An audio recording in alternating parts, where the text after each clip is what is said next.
Hello, my people. We are still on the issue concerning Ini Edo, Empresa Njameh, and her ex-Liberian boyfriend. Yes, guys, we all know that this guy was arrested a few days ago, and Nigerians has been dragging Ini Edo league.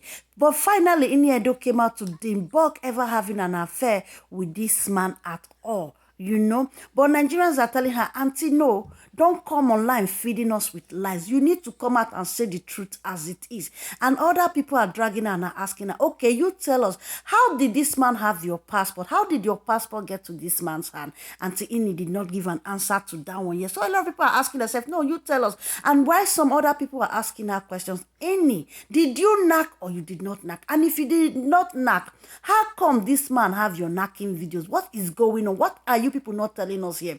My guys, this matter is just too much. As long as I'm concerned, do I believe anything they are saying or do I believe Ini? I don't know. But all I just know is that Ini is no longer a victim, and we'll bless God for that. So let's hear her explanation. At which you push people and people will bounce back.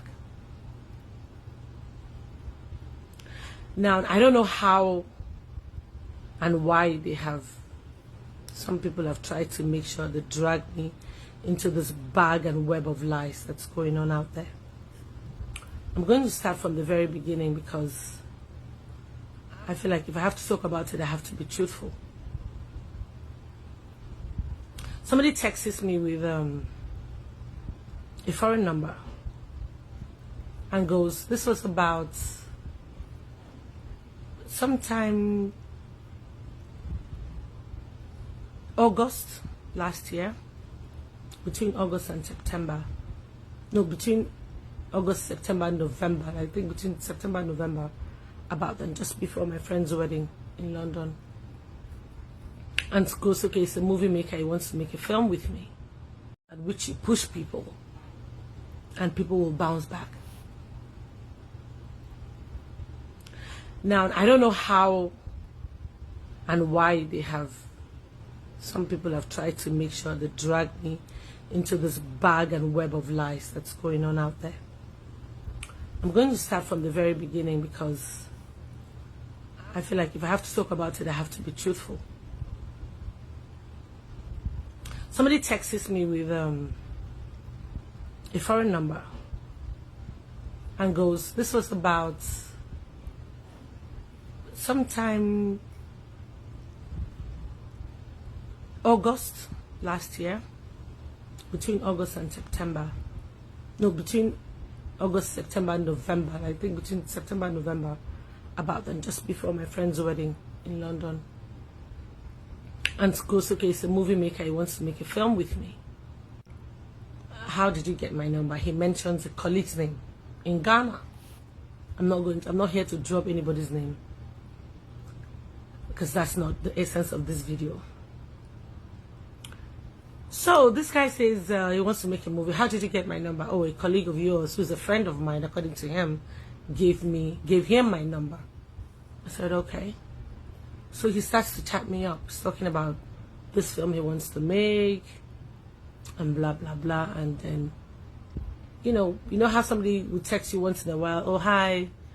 I'm like, who is this? I have like literally the entire chat, the time this man was chatting with me.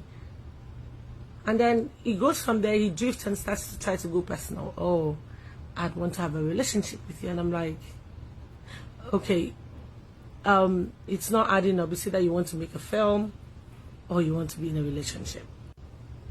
The two of them don't mix. I have never, ever set my eyes, my two eyes, has never seen this guy face to face. And he starts to twist words and bringing, dropping some names of my colleagues, some of whom I really respect. And I'm like, if you know me very well, I'm someone who you can't trash talk my friends. So he starts to drop names. I'm like, this conversation is not going where it should go. He goes, okay, I'm going to block you. And I blocked him. And before I blocked this human being, we've talked about, okay, so it was my friend's wedding. And I said, okay, I was going to London. He said he needed us to talk about this film. I said, I'm not around. I'm going to go to London because I'm going for a friend's wedding. And he goes, okay, that would be a nice place to see you, and blah, blah. But then I knew I had to go to South Africa. That's why I didn't make my friend's wedding, because I had a paid engagement that I needed. I'd committed to a long time ago that I had to be in South Africa for. So he goes, okay, maybe we should see in South Africa, blah, blah, blah. Send me your passport, I get your tickets. We can talk there when we see. I'm like, I can't send you my passport. All these conversations, I forwarded them to the girl in question. The entire conversation. And when this conversation moved from there and it was getting like, I just blocked the guy and I'm like, I can't deal with this. 2 weeks later, who calls me? One of our friends calls me, Uche, and sends me a picture of this. I said, do you know this guy? I said, yes. So I spoke to this guy just 2 weeks ago, but I blocked him. He was trying to be funny. He was talking about making a film and then he was trying to be funny. I sharp blocked him within the conversation to go far. And Uche was like, oh, see what has happened to this, our friend, blah, blah, blah, blah, blah. And I'm like, really? Because I'm like, who is this? So in my heart, I'm like feeling, oh, so this guy is actually, and then I'm hearing different things. I had no idea who this guy was. I didn't know who he was seeing. I mean, I didn't know he was seeing anyone. I didn't even know him at all. We just went on a conversation. One time he called me on video call. I was at the airport going to Akwa Ibom. And he just calls my phone, and you know when you just pick a call, an international, I just pick a random call because I never saved his number, and I'm like, why are you even calling me on video call? I hung up. I'm like, let's talk on audio call, and that was it. And then this guy saves that video. Why didn't they release the audio, whatever? See, I feel like people should really leave me alone. I have my stuff going on. I'm just trying to just be me and just live a decent life and do what is right by me and my family and my career. I think everybody should just leave me the hell alone. Enough with all these lies. It's easy to pick on his name and just talk shit, and I just keep quiet. Enough is enough. You guys have done this to me for the longest, and I've kept quiet the longest.